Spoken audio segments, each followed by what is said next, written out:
The envelope looked like junk mail until I saw my name next to an account number I didn't recognize and a payment I had never agreed to. Past due. Mortgage. My stomach sank. I called my brother, Nate, and he said the quiet part without shame. Relax. You'll be fine. It's just paperwork.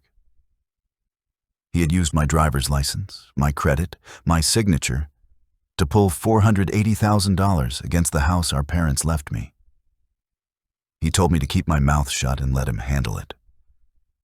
I hung up, hit record on my phone, and called him back. This time he bragged. He told me where he signed, which notary he used, and how fast he got the wire. By the time the bank manager heard that recording, Nate's face went gray. But getting to that moment cost me sleep, money, and the last fragments of trust I still had for my own blood.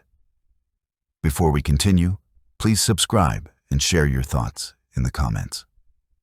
What would you do if your brother forged your name and tried to steal your house?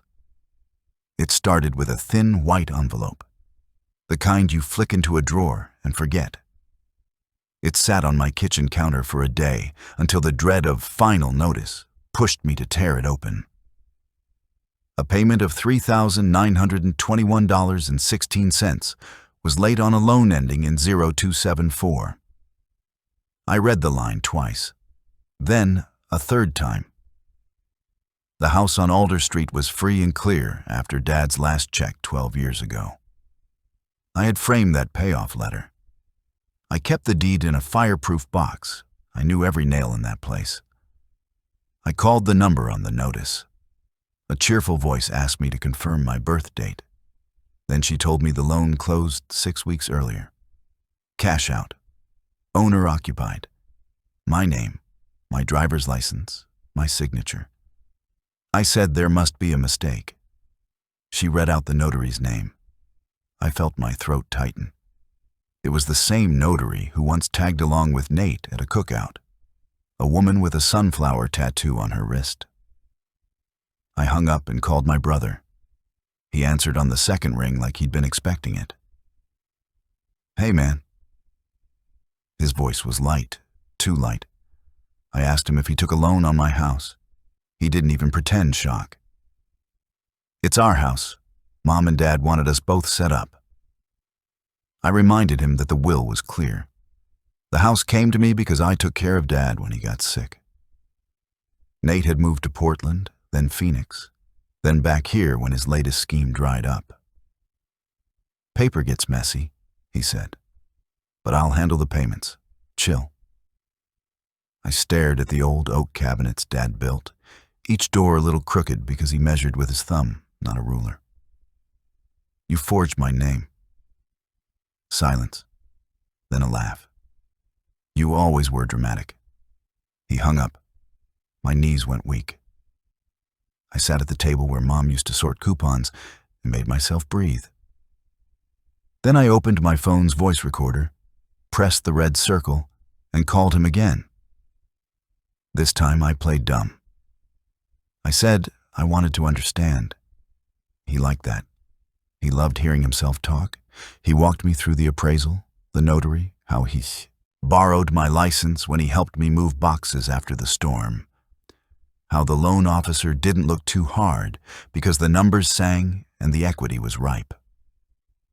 He even bragged about the rate, about shaving points with a relationship discount. Every word went into the little microphone in my palm.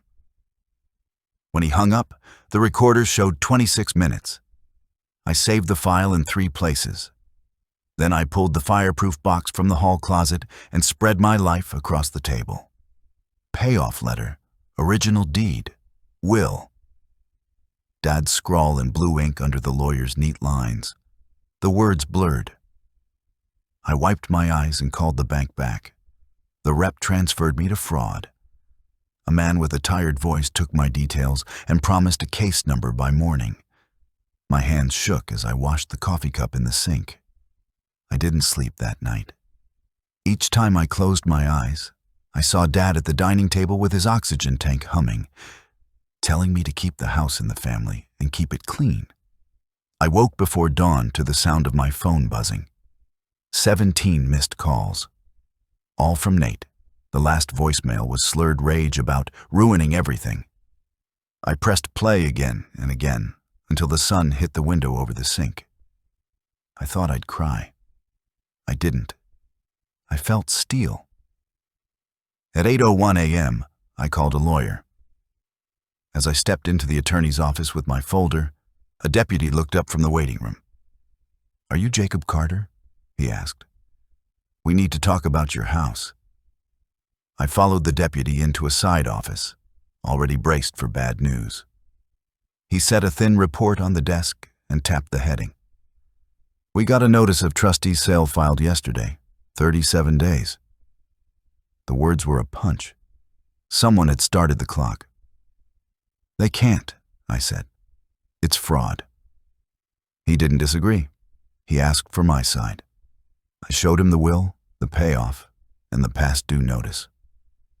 I played the recording. He listened without blinking, only lifting a hand once when Nate described my license and the notary. "Say that again," the deputy said. I rewound. The name matched his file. The notary with the sunflower tattoo. He knew her. Everyone did. She'd notarized half the town's refinance boom last year. "We'll need her journal," he said. "Notaries must keep a log of each act. Thumbprints, too, for deeds of trust." I pictured my thumb on a page I'd never touched, and bile rose in my throat. He promised a request for the journal that afternoon. Then he left me with a copy of the sale notice and a list of steps. File a police report. File an affidavit of forgery with the county. Place a notice on title. Contact the bank's fraud unit in writing, not by phone. Everything needed dates, times, and copies. No shortcuts. I carried my folder down the block to the law office. The receptionist greeted me by name. The deputy had called ahead.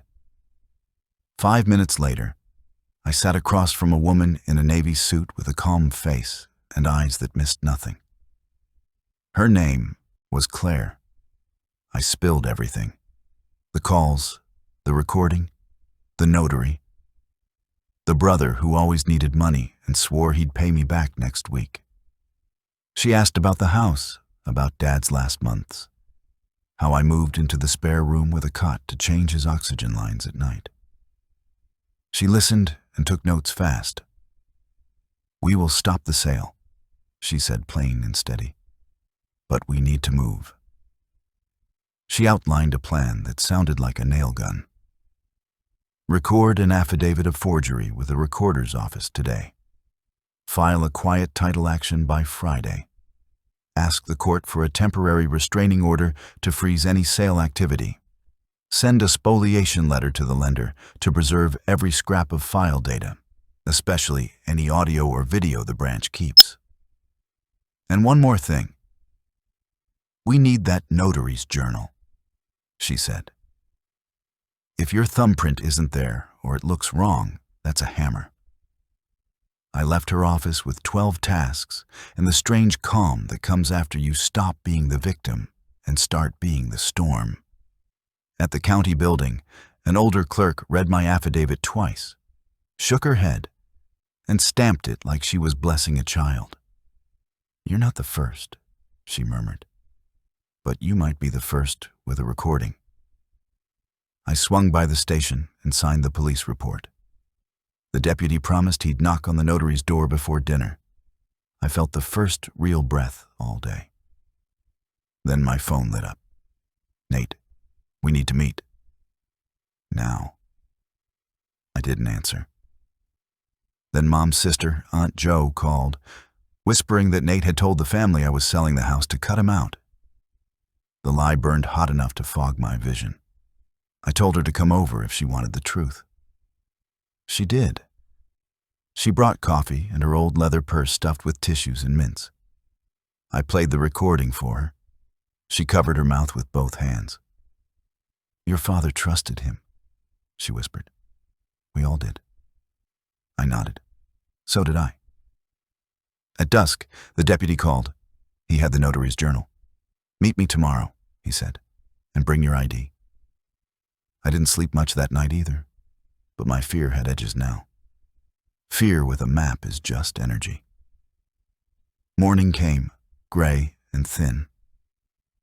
I walked into the station with my driver's license, and the deputy laid the journal on the table. The sunflower, inked bright on the notary's wrist in a photo, peeked from the corner of a Polaroid clipped inside. He opened to the date of my so-called signing.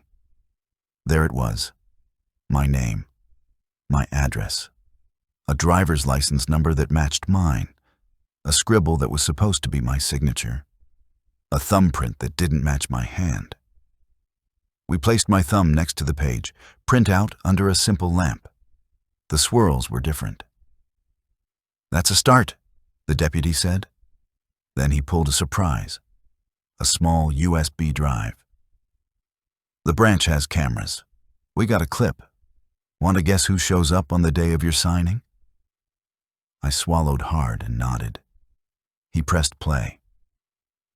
The frozen image showed Nate at the bank desk beside a woman with a sunflower tattoo and a man in a suit I recognized from high school. The suit was Logan Pierce. Varsity grin and slick hair even back then. He used to sell candy from his locker and never got caught. Now he sold loans. In the video, he leaned over the desk while the notary stamped and scribbled. No me. No gray jacket I wore in winter. No scar on my cheek from Dad's ladder accident. Just my brother sitting where I should have been. The deputy paused the clip at Logan's face. "You know him?" I nodded. "He knows me too." He scribbled a note. "We'll let the bank's compliance folks chew on this." I texted Claire and walked the clip over to her office. She watched it twice. "This changes tone," she said. "We're no longer just correcting paper. We're talking about a branch that ignored ID rules. They'll want this quiet." She drafted 2 letters on the spot. One to the bank's legal team with the clip, the recording, and the journal entry flagged. Another to the trustee running the sale, telling them a fraud case stood between the deed and any auctioneer. Her paralegal filed the quiet title suit before lunch. By 3, a judge had set a hearing for an emergency order to stop the sale. We were moving. Nate kept calling. His texts flipped from swagger to plead. "You promised to help." Then, "They'll call the note if you fight." Then, "Okay, let's talk like family." I didn't answer. I went home, made a sandwich, and set every document into a binder like ammo. At 6, a car pulled up fast outside. Nate stepped out in a leather jacket he couldn't afford 3 months ago. He didn't knock. He tried the handle like it was still his childhood house. The deadbolt held. He pounded until my neighbor's porch light came on. I opened the door and stood in the gap. "We're done," I said. He looked past me, hungry for the old couch, the smell of Dad's pipe tobacco that still lived in the drapes, the kitchen that always meant coffee and leftovers and safety. "You don't have to go nuclear," he said, voice low. "I'll fix it." "With what?" I asked. "You spent it already." He flinched. "I can flip a truck, maybe 2. I've got a line on a buyer." He was always about to have a buyer, always a week from a win. I told him about the video, the journal, the thumbprint. His mouth opened and closed like a kid caught with pockets full of candy he swore he didn't take. Then his eyes hardened. "You think they'll believe you over a bank?" "I don't need belief," I said. "I have proof." He took a step closer. His voice went soft. "Remember when you broke your collarbone and I stole Mom's keys and drove you to urgent care without brakes? I was 15. I saved you." Old guilt is a sharp little hook. He knew right where to place it. I pictured Dad on oxygen, while Nate sent me selfies from a strip of sand in Tulum. I pictured Mom's funeral where Nate stood in sunglasses and said he couldn't stay for the luncheon because his flight left in 2 hours. I remember everything, I said. And I remember you today. He leaned in like a bargain was coming. What do you want? He asked. Say it. You pay off the fraud loan in full, wire the money back, sign a confession before a notary that you forged my name, and I will ask the DA to consider diversion instead of charges. His laugh was short and ugly. You won't do it. Watch me, I said, and shut the door. That night, Claire called. The bank's lawyers wanted a meeting, not a phone call, in person, tomorrow morning at 9. Bring the recording, Claire said. Bring the video. Bring a calm face. I slept for 2 hours and woke at 3 to the sound of a car door outside. I looked through the blinds. Nate sat alone, head on the steering wheel. For a second, pain overrode rage. Then my phone lit with a text from a number I didn't know. This is Logan Pierce. We should talk. I stared at the screen until the message preview scrolled away. I wrote back, tomorrow, 9. He replied with a thumbs-up emoji like we were old friends planning coffee. At 9 sharp, Logan slid a folder across the conference table. Inside was a photocopy of my signature, the one I never signed, now verified by a handwriting analyst the bank had hired overnight. Claire didn't blink when Logan produced the analysis. She asked for the analyst's name, credentials, and sample sources. He hedged. She smiled politely and slid the notary journal across to him. Let's start with the law, she said. Deed of trust, thumbprint required. This print is not my client's. You can pull his DMV record and compare it in 20 minutes. She laid my driver's license on the table. The bank's counsel shifted in her chair. Logan still tried the charm, the old yearbook grin. Claire kept walking. She played 30 seconds of Nate explaining the notary and the license. Then she paused it and passed around a still frame from the branch camera with a timestamp, and Nate's face tilted toward Logan's desk. The room changed. The bank's lawyer asked for a recess. We waited in a side room while Logan paced the hallway and talked into his sleeve. Claire turned to me. They'll want to unwind this quietly, she said. Our job is to protect your title and your credit, stop the sale, and get written admissions from the right people. I nodded, trying to ignore the cold sweep under my skin. My own brother had turned my house into collateral for a fantasy. 10 minutes later, we were back at the table. The bank's counsel said the words I'd been craving and dreading. We are placing the loan in fraud review and pausing all collection activity. The trustee sale will be withdrawn pending investigation. My jaw unclenched. Claire leaned in. We'll need more than a pause. Draft a rescission. Remove the deed of trust from title. Report the file as identity theft to the credit bureaus. Provide a letter I can hand to any future lender explaining that this was fraud by a third party. The lawyer nodded, guarded but moving. Logan cleared his throat. Your brother told us you asked him to come in because your back hurt and you didn't want to drive. He was still auditioning a narrative. Claire clicked the pen in her hand once. You have a camera. It recorded one brother, not two. The lawyer pinched the bridge of her nose. We'll get you what you need. We left with a draft agreement to review and a promise of an internal report. Outside, I felt the first real air in my lungs since the envelope. Then my phone rang. The deputy again? His voice had a new weight. We picked up the notary for questioning, he said. She folded in 15 minutes. She says your brother brought a man she called the stand-in for the thumbprint and signed your name while she turned the journal. He paused. She'll lose her commission, that's certain. The DA wants to meet you. I drove to the station with my binder on the seat. The DA's office smelled like stale coffee and lemon cleaner. A woman with sharp eyes and a cardigan heard me out, then listened to the recording twice. "We'll offer your brother a choice," she said at last. "Confession with restitution and felony reduced to a misdemeanor on completion, or we charge the whole stack." I asked about Logan. She shrugged. "If the bank wants to keep him, that's their problem. If he lied in a sworn declaration, that's mine." I walked back to my truck and saw Nate leaning against it. He had tears in his eyes, and for a second the kid I taught to throw a curveball stood there, not the man who sold my name. "They called me," he said. "I'm dead if you push this." "You did that," I said.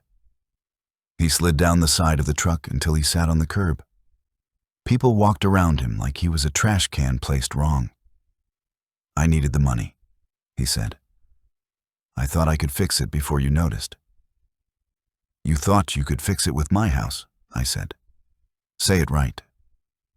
He looked up at me, jaw trembling. "What do you want me to do?" "Walk into the DA's office," I said. "Tell the truth, all of it. Sign their deal.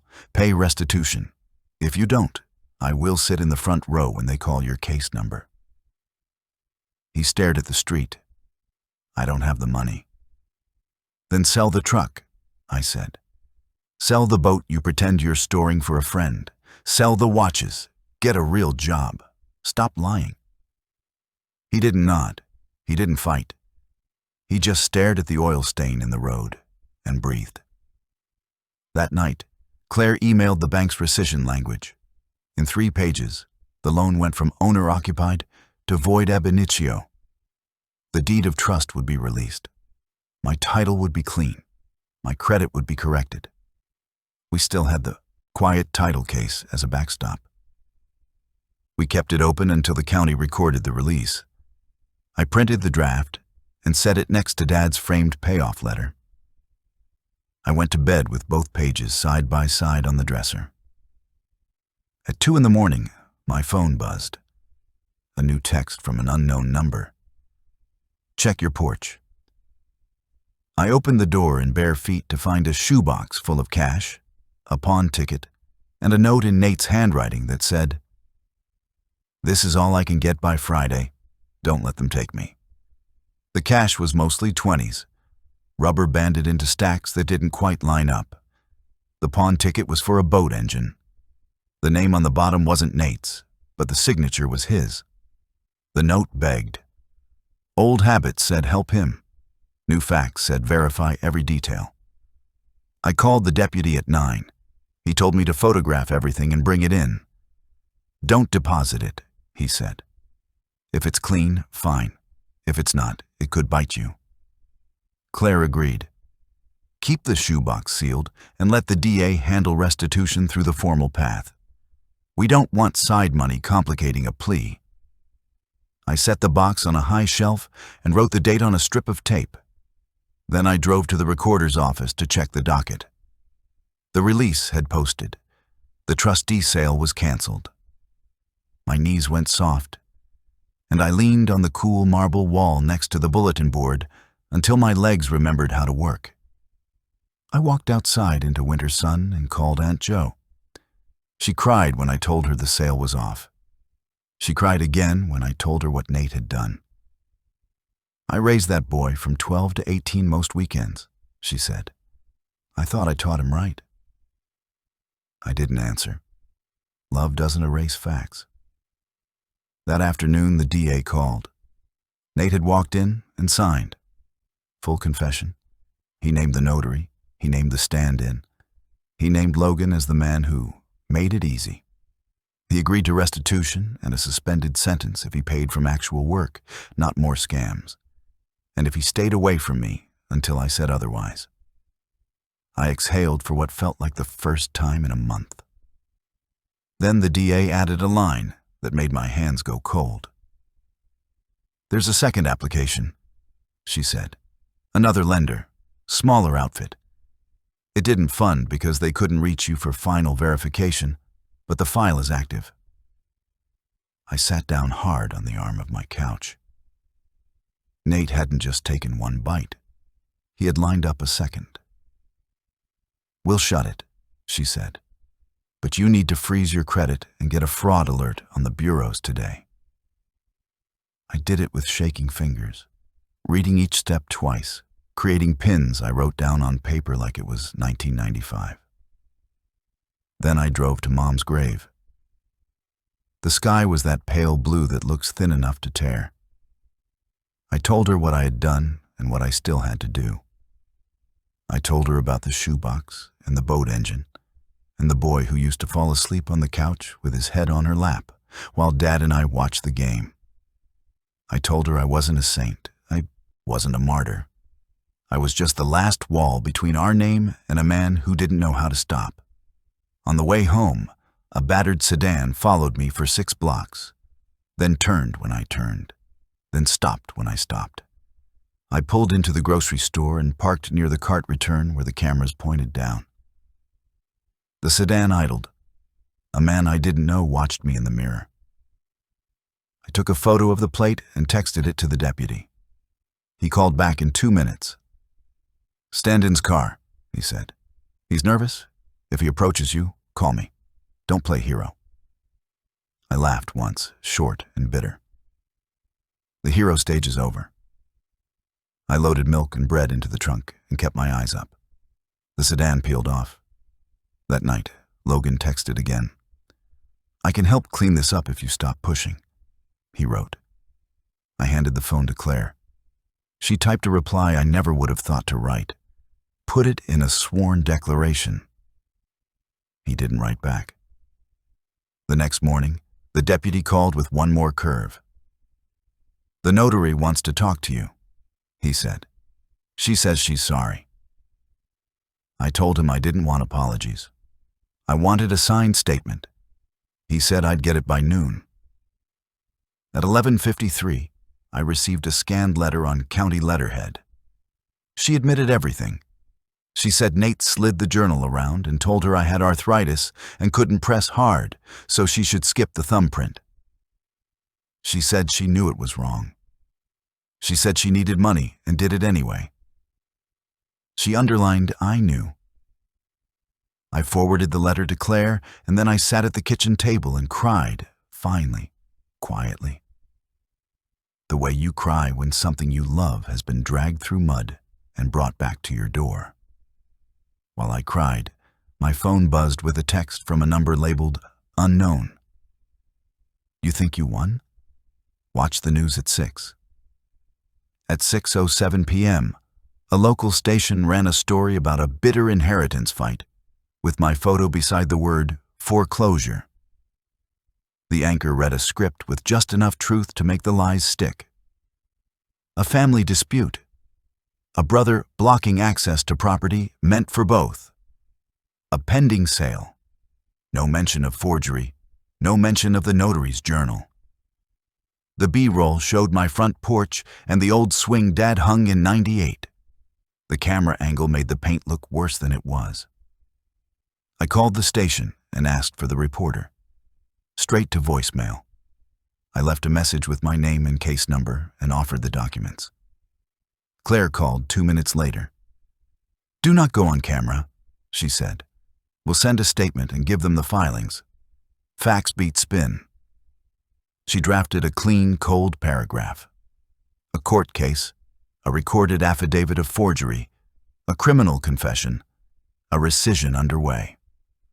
The station updated the online story by 9 with a line at the bottom that said, "The homeowner disputes these claims and has filed suit alleging forgery." It wasn't enough, but it was something. Aunt Jo came by with stew I couldn't taste. My neighbor, Mr. Kemp, shuffled over and sat on my porch swing without asking, the way old men do when a younger man needs a father. We watched the street, said very little, and listened to the wind knock a loose sign at the corner. Near midnight, I heard a soft tap at the door. Not the angry pound from days before. A tap you might miss if you weren't listening. I opened it to find a banker's box. Inside were printed emails, rate quotes, and a branch memo from Logan's team that said, "Client unable to appear due to back pain. Brother to assist with ID." It was everything Claire would have asked for in discovery, on my door like a gift. The only note on top said, "He told me it was fine. It wasn't." No signature. I turned the pages until my eyes burned. There was even an email from a junior processor asking for a video call with me and being told by Logan, "Not necessary. We have relationship history." I laughed without humor. Relationship. The word tasted like rust. I slept the next morning for 4 hours like a man who'd outrun a storm. At noon, the bank's counsel sent a revised rescission with language so clean, even Claire nodded. They would release the deed, correct the bureaus, and send a letter on letterhead to any future lender explaining that I was the victim of identity theft and that the bank had confirmed the fraud. Claire filed a motion to dismiss the quiet title case without prejudice once the release recorded. She kept copies of everything in 3 places. I took the afternoon and did something small.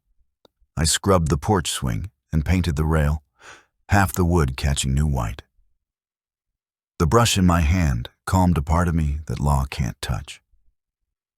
While it dried, Nate called from a number with a county prefix. His voice was flat. I signed. They want the first chunk of restitution in 30 days. "Work," I said. "Pay it." "I sent the shoebox," he said. That was me. "I know," I said. "They'll handle it." He was quiet a long time. "I ruined it," he said finally. "All of it." "Not all," I said. "You still have a choice." He hung up. I leaned on the freshly painted rail and looked at the street. 2 kids rode scooters past the mailbox. Their laughter was bright enough to sting. The DA called later with one more update. The stand-in had taken a deal too. The notary would face a hearing for her commission. Logan had hired a lawyer of his own. "We may see you at a grand jury," she said. "We'll call if needed." I thanked her and set my phone down. That night, the wind shifted, and the house smelled for a second like Dad's pipe smoke and Mom's cinnamon toast. Memory, not ghosts. I went to bed and slept through till morning. At 7:45 a.m., the recorder's office stamped the release. Claire sent me the image as a PDF and a single line. "It's done." I printed it and slid it behind the glass of Dad's payoff letter. 2 pages side by side. The beginning and the end of a theft. I stood there a long time. Then I picked up my keys. I had one more stop. I parked outside the branch where Logan worked, walked in with my binder, and asked for the manager by name. The branch manager was a woman named Alina, with steady hands and a careful voice. She led me to a glass office and closed the door. I set the binder on her desk and told her I wasn't there to argue. I was there to leave a record for her compliance file, because someday soon someone would ask why this branch had a deed with a fake thumbprint and a camera that showed the wrong brother. She didn't interrupt. She took notes with a thin black pen. I slid the banker's box papers across, the email about back pain, the denial of the junior processor's request for a video call, the screenshot of my rescission letter. I kept my voice level. Rage might feel good in the throat. Facts are better in the room. When I finished, she thanked me and stood. "Wait here," she said. 5 minutes later, Logan walked in. Not the cocky boy from yearbook, but a man whose shoulders had fallen off their pins. He tried to smile. It didn't land. I didn't offer a hand. Alina sat beside him. "Mr. Carter," she said, "we are conducting an internal review. Your documentation will be part of it. Effective today, Mr. Pierce is on leave." Logan stared at his hands. "I didn't know your brother would." I lifted a hand. "Stop. You knew enough when the camera saw only him. You knew enough when the notary skipped a thumbprint? He swallowed. I'm sorry, he said. I know that doesn't help. It doesn't, I said. But it counts. Alina escorted me to the door and promised written confirmation once their review closed. I stepped into cold air and felt something inside me loosen. Not joy, not yet. Just a knot unwinding. Aunt Jo texted and asked if I wanted dinner. I said yes. We ate meatloaf at her tiny kitchen table with the plastic cover she never took off, and for an hour we talked about anything but banks and courts. When I got home, there was an envelope on the mat. No return address. Inside was a cashier's check made out to the DA's restitution fund for $12,000 and a note. First payment. I got a job at the yard. Nate's handwriting. I sat on the steps and stared at the check until the porch light hummed. A month later, I stood before a judge in a small courtroom that smelled like dust and paper. The DA outlined the plea. Nate stood in a wrinkled shirt and said the words, "I did it."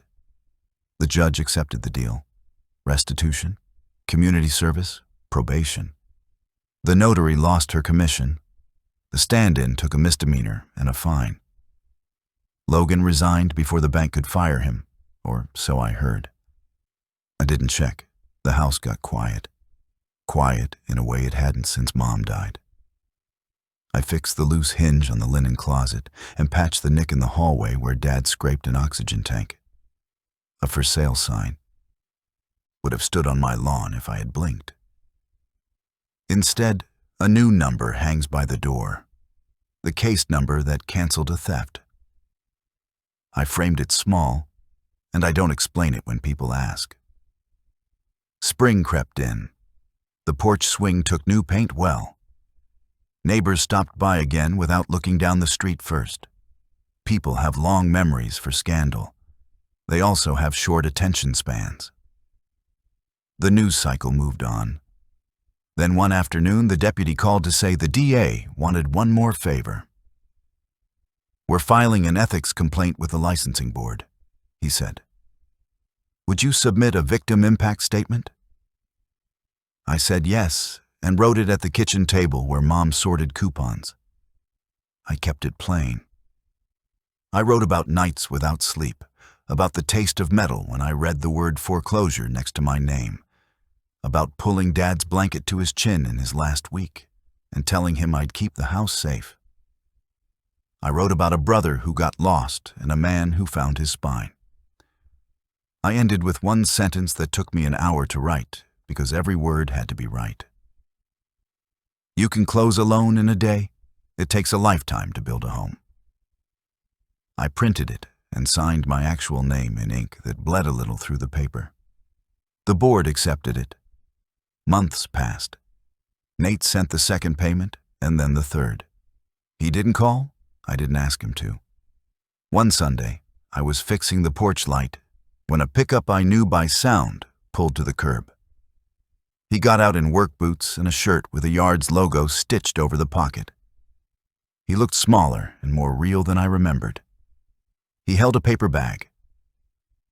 "Aunt Jo said you like lemon bars," he said. The right move would have been to say thank you and take the bag. I did that. The hard move would have been to invite him in. I didn't do that, not yet. He nodded like he understood and walked back to the truck. Halfway there, he turned.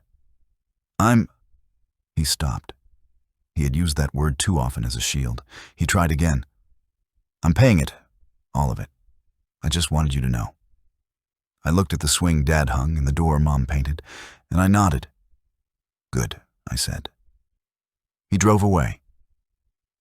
3 weeks later, a certified letter arrived from the bank.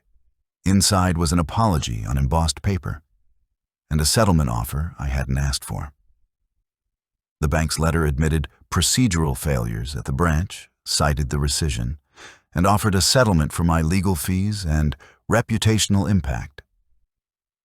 Claire read it twice and whistled softly. "You could push for more," she said, "or you can take the check and close the book." I stared at Dad's payoff letter and my rescission behind the same glass. Money doesn't heal, but it pays the invoices. I told her to negotiate the number up enough to pay every bill tied to the fight and fund a fresh roof Dad would have insisted on this year. 2 days later, they agreed. I signed, kept my right to talk, and cashed a check I had earned the slow way by staying standing when someone tried to move me. I hired Sal, the roofer Dad liked because he never rounded his quotes, and we tore the old shingles off under a sky as clean as a new page. We found a soft spot over the kitchen and fixed it down to bright wood. While Sal's crew hammered, I brought them lemonade from the same glass pitcher Mom used to use. When the last nail went in, I stood in the yard and looked at a roof that would see 20 winters. That night, I carried a small cedar box from the closet and set it on the table. Inside were Mom's recipe cards and Dad's watch, the face scratched where he caught it on the shed door. I added one more thing to the box, a printed copy of the rescission and the clean title record, folded neat. I slid the lid closed and put the box back on the top shelf. Some people keep trophies. I keep proof. Weeks later, the station that aired the hit piece ran a follow-up. This time they used the word forgery. They said my name right. They read a line from the DA's summary. It didn't make me whole. It did something small and decent. I turned off the TV and sat on the steps as evening folded into the yard. The swing whispered. A car door shut somewhere down the block. Life kept going. One more letter arrived in early summer. From the licensing board. Logan lost his license for 5 years. The notary could never stamp again. The stand-in got a notice too, a ban from jobs requiring bonding. Rules existed after all. You just had to drag people to them. On a Sunday, Nate parked at the curb again. He didn't get out right away. When he did, he didn't bring sweets. He brought a shoebox with a bank receipt on top for the last restitution payment. He set it on the porch rail and stepped back. "I'm done," he said. "With that, I mean." He looked at the roof and nodded like a man admiring work he didn't do. "Looks good." "It does," I said. He swallowed. "I got steady hours now. Foreman says I'm decent with a crew." He looked at the porch swing. "I dream about this place," he said. "I don't mean the wood and walls. I mean the feeling. I miss it." I didn't answer. He dug in his pocket and pulled out a key, the copy he made when he was sneaking in to get my license. He placed it on the rail next to the receipt. "I won't use this again," he said. He started for the truck. "Nate," I said, and he froze like a deer when a branch snaps. I nodded at the swing. "You can sit." He sat for 10 minutes and didn't talk. Sometimes the cleanest thing a man can do is say nothing. He stared at the street. I stared at the roof line. When he stood, he looked a little taller. "Thanks," he said. "Don't thank me," I said. "Do right." He drove off. The house sighed the way old houses do when a door closes and the air shifts. I walked inside and wiped a fingerprint from the glass on Dad's letter and the rescission. Then I picked up a pen and wrote one more page for the cedar box. I wrote what happened in plain words, the way I would want my own kid to read it someday. Keep every paper. Record the calls. Trust love until the facts tell you not to. Fight clean. Don't quit. Close the book when it's time, and go make dinner. I slid the page in and set the box away. The porch light clicked on as the sun went down. I turned the lock and felt something I hadn't felt since before the envelope. Safe. Not because bad men vanished, because good men stood up, because I did. If you like this story, subscribe and share your thoughts in the comments. To hear the next one, click on the box on the screen.